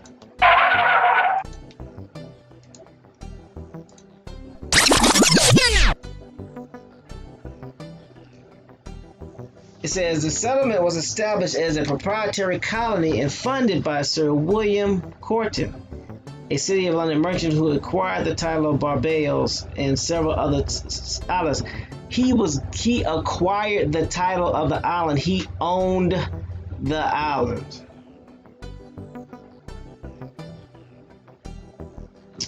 It says, so the first colonists were actually tenants, and much of the profits of their labor returned to Cortin and his company. Cortin's title was later transferred to James Hayde, 1st Earl of Carlisle, in what was called the Great Barbados Robbery. Carlisle then chose as governor Henry Hawley, who established the House of Assembly in 1639 in an effort to appease the planters, who might otherwise have opposed this controversial appointment.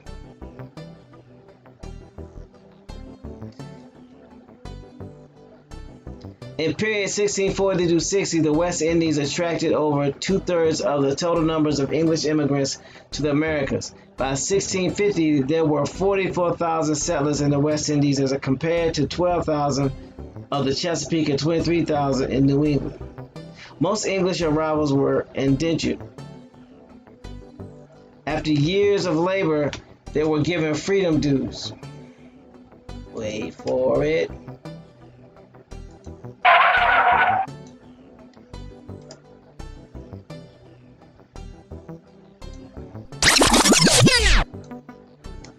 So what? Hold up. It says most English arrivals were indentured. Not some, most. It says after 5 years of labor, they were given freedom dues of about 10 European dollars or something like that, usually in goods. Before the mid-1630s, they also received 5 to 10 acres of land, but after that time, the island filled, there was no more free land. Okay.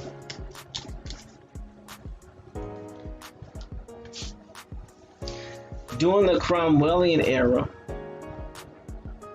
this included a large number of prisoners of war, vagrants, and people who were illicitly kidnapped, who were forcibly transported to the island and sold as servants. These last two groups were predominantly Irish. Several thousands were infamously rounded up by English merchants and sold into servitude in Barbados and other Caribbean islands during this period.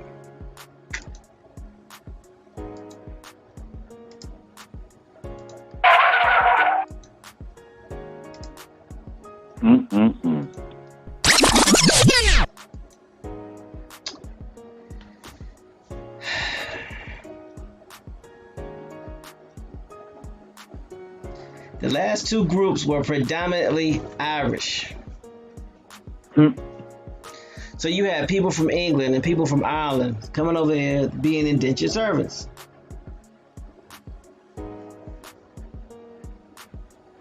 So I guess the original people of the land, they just went on about their life uninterrupted. No one touched them. Okay, man, give me a second. Quick question. You remember what episode it was where we did who the Creoles and Cajuns were? I'm so sure that way I can just give Chad Murdoch that link so he can look over the information. We can find it, but I don't remember right offhand, no. Okay. No, just was letting them know that the Creole, you have Creole as a language, but then you also have Creole as a people, which are French and Indian half-breeds. And you had the Cajuns, who are the Arcadians. Right. But when I find the info, I'll send you the link, Chad. Grand Rising, Ohio player.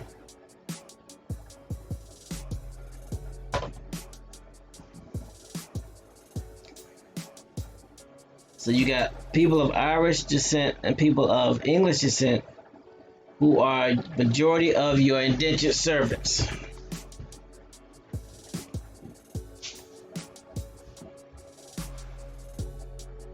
And they will put on it's put in the hold on, let me go ahead and read this right. It says, as several thousands were infamously rounded up by English merchants and sold into servitude in Barbados and other Caribbean islands during this period, cultivation of tobacco, cotton, ginger, and indigo was thus handled primarily by European indentured labor until the start of the sugarcane industry in the 1640s and the growing reliance and importation of enslaved Africans. Really? So let me ask you this question. Does it cost more to pay somebody that's already on the island to do the work? Or does it cost more to house and feed somebody that you just brought over here?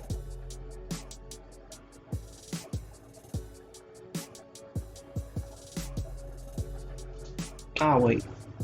It says life in the young colony was not easy, with parish registers from the 1650s show for the white population. There were 4 times as many deaths as marriages. The mainstay of the infant colony's economy was the growth export of tobacco, but tobacco prices eventually fell in the 1630s as Chesapeake production expanded.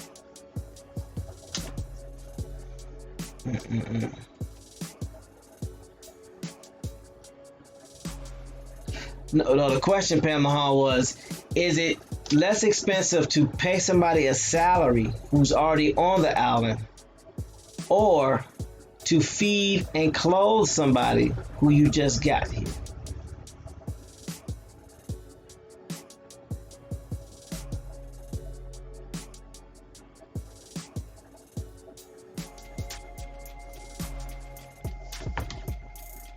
Effects of the English Civil War. Yeah, Free says they teach them how to work the land. Because you got to take time out to teach them. Somebody got to teach them. Effects of the English Civil War. Around the same time, fighting during the War of the Three Kingdoms and the interregnum spilled over into Barbados and Barbadian territorial waters. The island was not involved in the war until after the execution of Charles I, when the island's government fell under the control of royalists. Ironically, the governor, Philip Bale, remaining loyal to Parliament, while the Barbadian House of Assembly, under the influence of Humphrey Wynward, supported Charles II. To try to bring the recalcitrant colony to heel, the Commonwealth Parliament passed an act on 3 October 1650 prohibiting trade between England and Barbados. And because the island also traded with Netherlands, and further navigation acts were passed prohibiting any but English vessels trading with Dutch colonies. These acts were a precursor to the First Anglo-Dutch War. The Commonwealth of England sent an invasion force under the command of Sir George Ayscue which arrived in October 1651 after some skirmishing. The royalists in the House of Assembly, led by Lord Willoughby, surrendered. The conditions of the surrender were incorporated into the Charter of Barbados, Treaty of Oistins, which was signed at the Mermaid's End, Oistins, on 17 January 1652.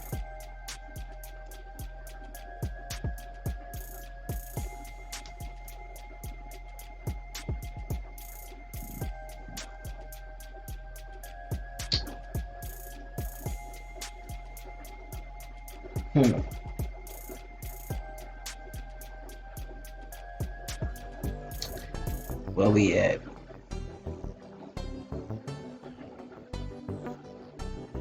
So, read about the effects of the Civil War, the Sugar Revolution.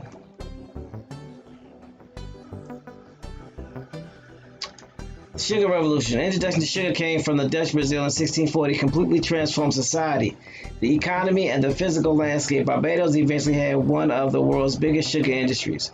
One group instrumental in ensuring the early success of the industry. Ensuring the early succession in the industry were the Sephardic Jews, who had originally been expelled from the Iberian Peninsula.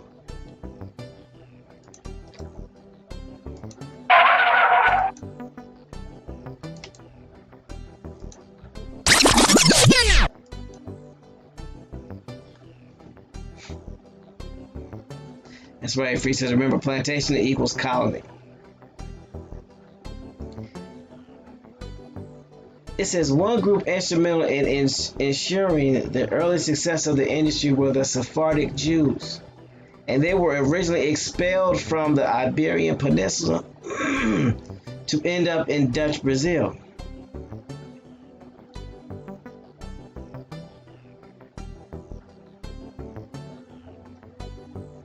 We got you, Pamela. She said she really needs to go back further now that the 8th generation grandfather shipwrecked in the Carib Islands. But that would be a good idea, because you more than likely would have some Arawak ties. And not to mention, a lot of them ships crashed trying to get out there.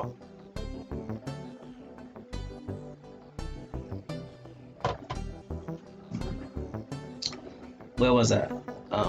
It says, as the effects of the new crop increased, so did the shift in the ethnic composition of Barbados and surrounding islands. The workable sugar plantation required a large investment and a great deal of heavy labor.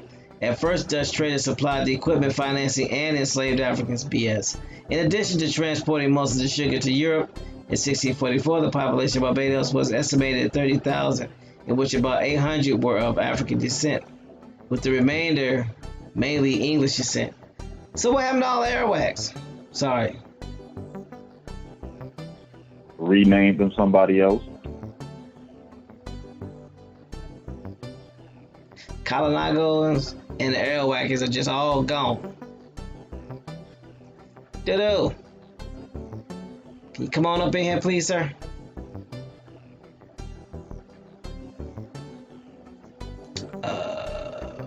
Where am I at? Yeah, because you got to remember, they took a lot of the indigenous off the island and moved them to the mainland.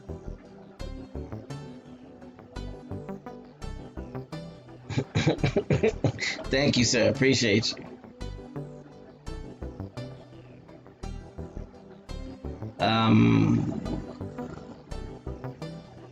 Let me see where I'm at.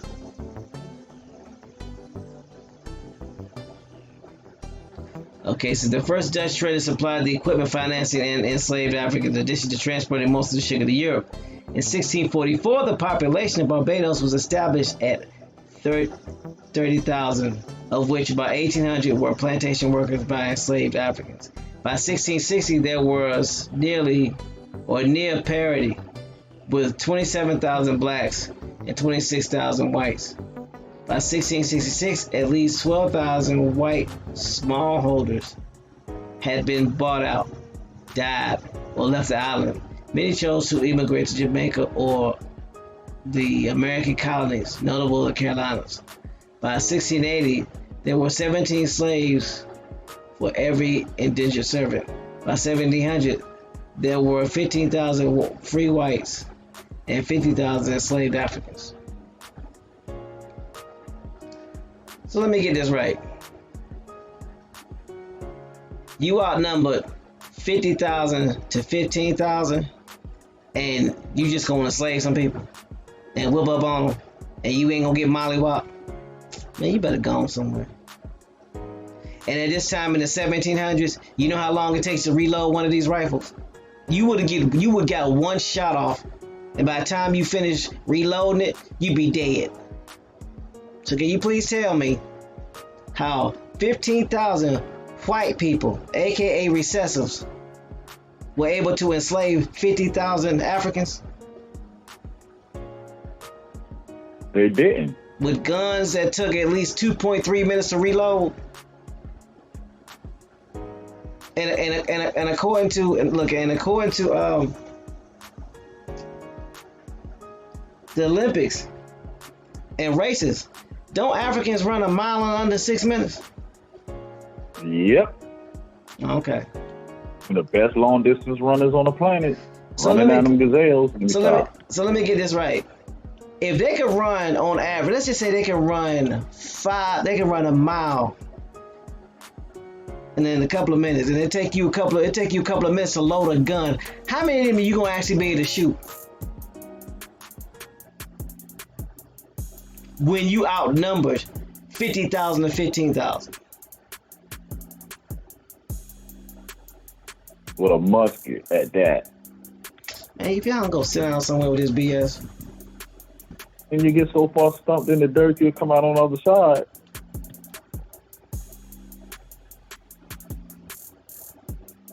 First of all, you shoot me with something that takes you 2 minutes to load it, I'm gonna beat your hind part just because it's taking you too long to reload to shoot me again. Come on, man.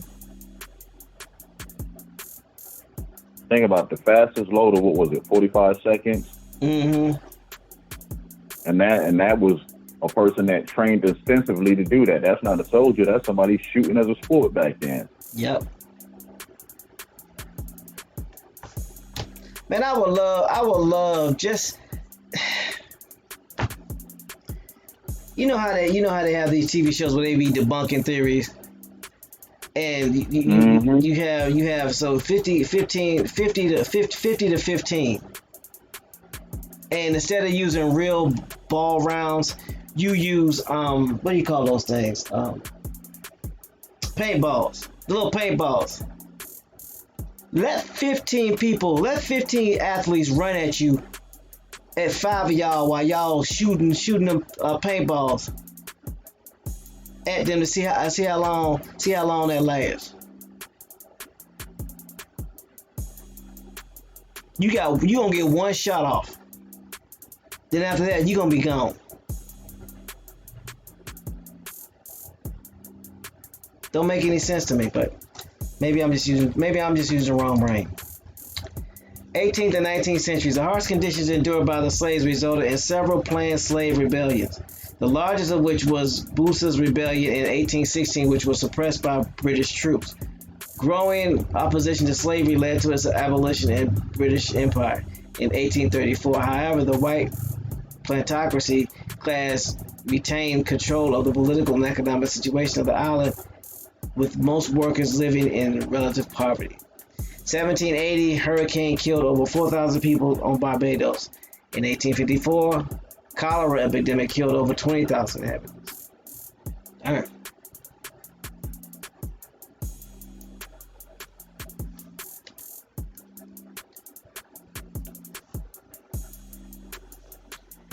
'20th century colonial period. Deep dissatisfaction with the situation of Barbados led to many to immigrate, which came to a head in the 1930s during the Great Depression as Barbadians began demanding better conditions for work and legislation of trade unions and the widening of franchise, which at that point was limited to male property owners. As a result of the increasingly unrest, the British sent commissioned the West Indies Royal Commission, or Monet Commission, 1938, which recommended enacting many other requested reforms on the island. The result, Afro-Barbarians. See how they do that now? It says Afro-Barbadians. They're not Afro-Barbadians. They're Arawakans. They began to play a much more prominent role in the colony's politics, with universal suffrage being introduced in 1950. It says they're lying again.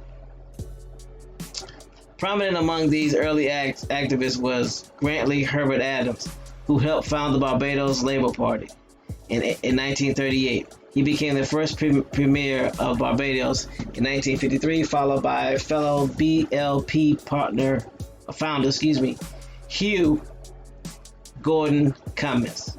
Really? From 1958 to 1961, a group of left-leaning politicians who advocated swifter moves to independence broke off from the BLP and founded the Democratic Labour Party. In 1955, the DLP subsequently won the 1961 Barbadian general election, and their leaders, Errol Barrow, became premier. I know, Hugh Gordon Cummins. There's Waldo.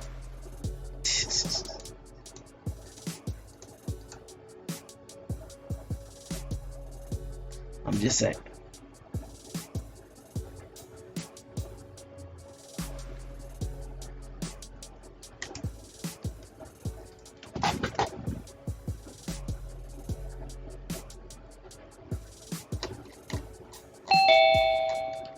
Who is it?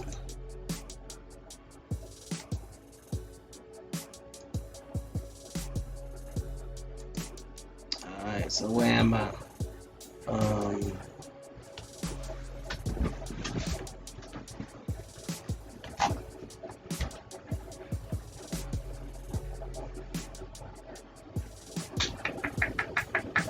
Let's see. Oh yeah. The Democratic Labour Party. It says a group left-leaning politicians who advocated swifter moves and independence broke off from the BLP and founded the Democratic Labour Party in 1955. The DLP subsequently won the 1961 Barbadian general election, and their leader Errol Barrow became premier. Full internal self-government was enacted in 1961. Barbados joined the short-lived West Indies Federation from 1958 through 1962. Later gaining full independence on 30 November 1966. Errol Barrow became the country's first prime minister. Barbados opted to remain with the British Commonwealth, retaining Queen Elizabeth as monarch, represented locally by the Governor General.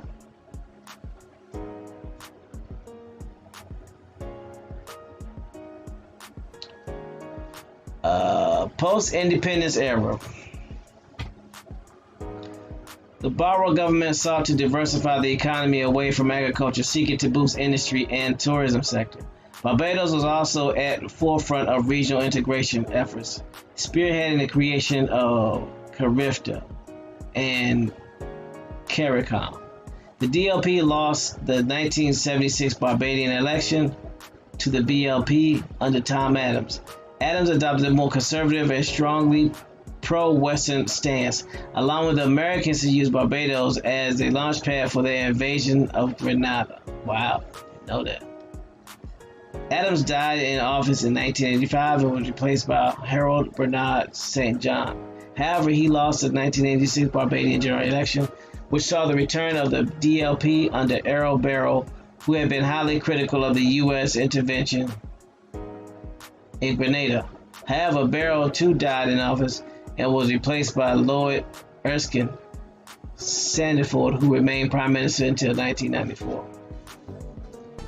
Owen Arthur of the BLP won the 1994 Barbadian general election, remaining prime minister until 2008.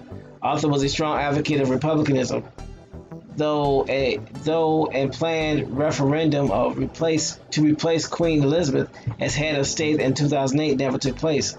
The DLP won the 2008 Barbadian general election. However, the new Prime Minister, David Thompson, died in 2010 and was replaced by Freundel Stewart. The BLP returned to power in 2018 and under MIA Mia Motley, MIA, who became Barbados' first female prime minister.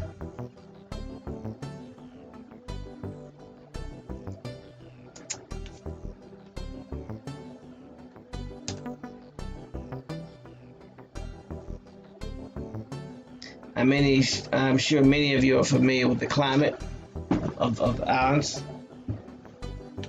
It's nice. I'm not going to go over that, even the geology.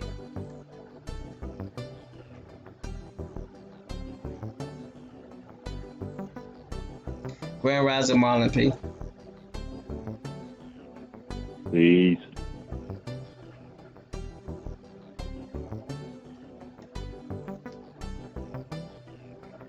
They even break down the ethnic groups. I'm not gonna agitate anybody by reading this because BS. Some of it is, not all of it.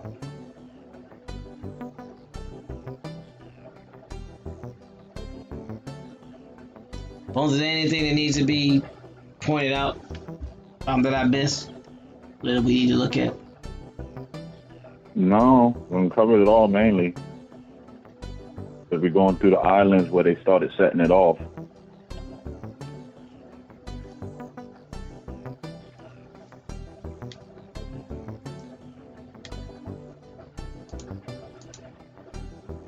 So, she wants to drop the link again. Give me a second.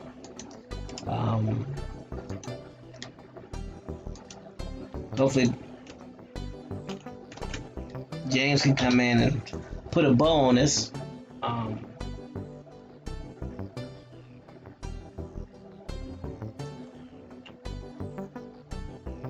It says Barbados Defense Force has roughly 600 members within it. 12 to 18-year-olds make up the Barbados Cadet Corps. The defense preparations of the island nation are closely tied to the defense treaties with the United Kingdom, the United States, and the People's Republic of China. Royal Barbados Police Force is the sole law enforcement agency on the island of Barbados.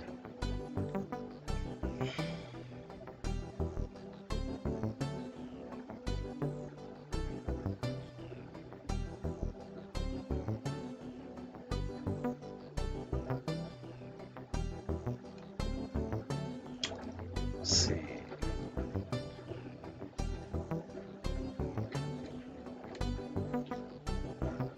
Nothing else that I can really point to. Like I said, there are a lot of references about Barbados here.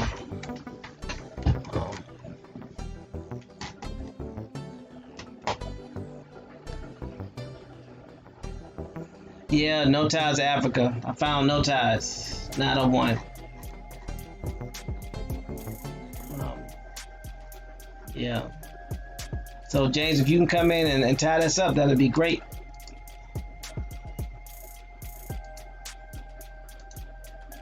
Cause that's about all I got.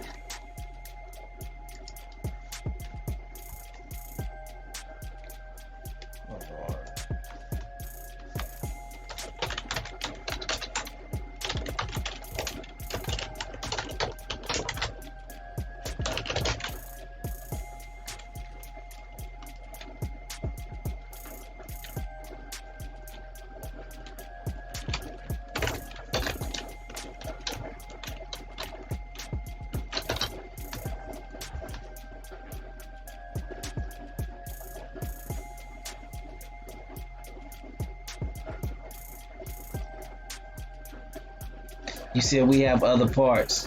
What are those parts, sir?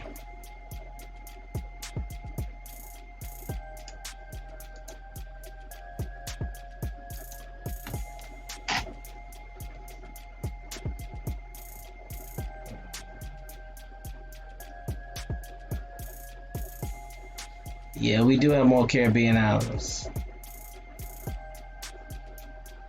It looked like we were on what, break down an island in a day? Yeah, that's what I was thinking we was gonna do. Yeah.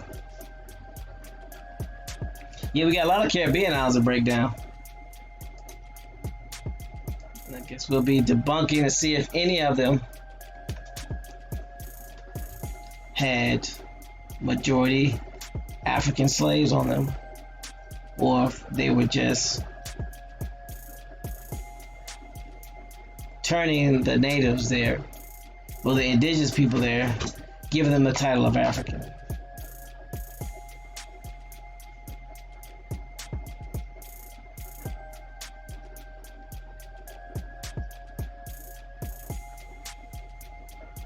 So,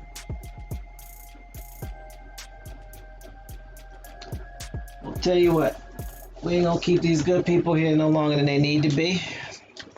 Let them enjoy the rest of their Labor Day.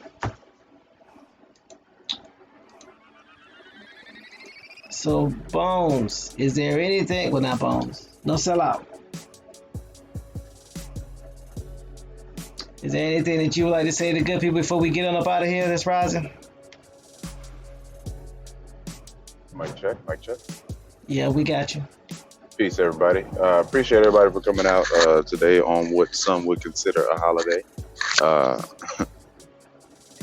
If you have any questions, comments, concerns, and or corrections, you can always hit us up at our email address, talklessassembly@gmail.com. Don't forget to check out the website. It's still considered a weekend for some people, so that's where we're at. That's where we'll be for the rest of the day, and we'll see y'all tomorrow for tomorrow's Rising Show.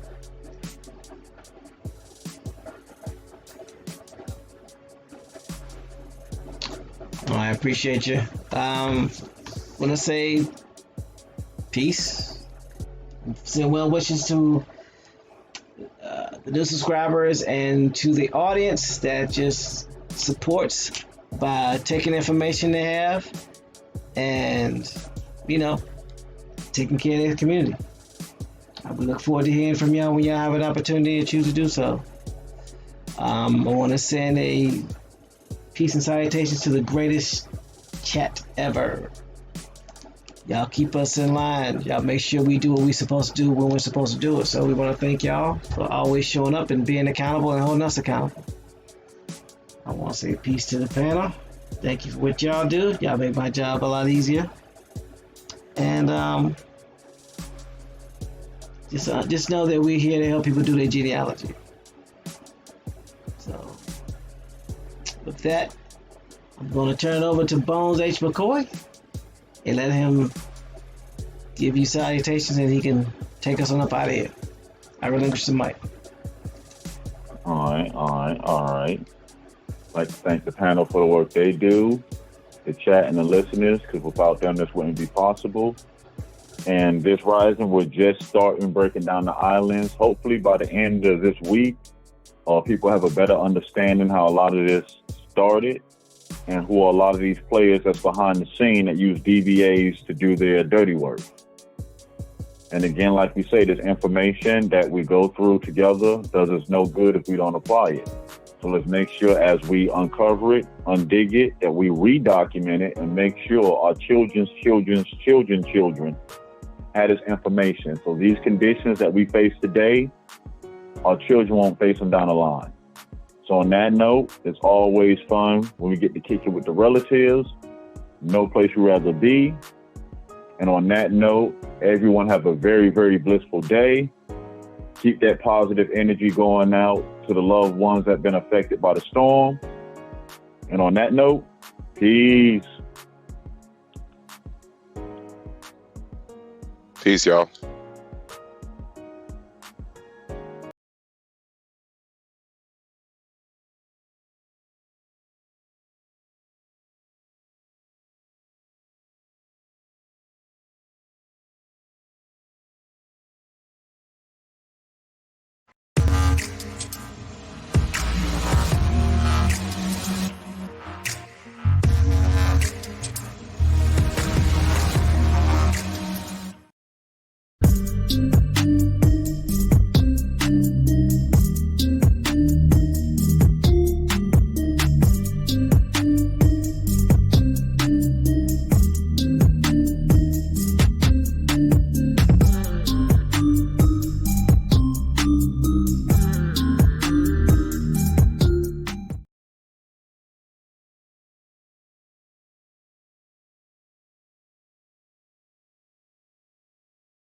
warning, warning, hard hats, boots required.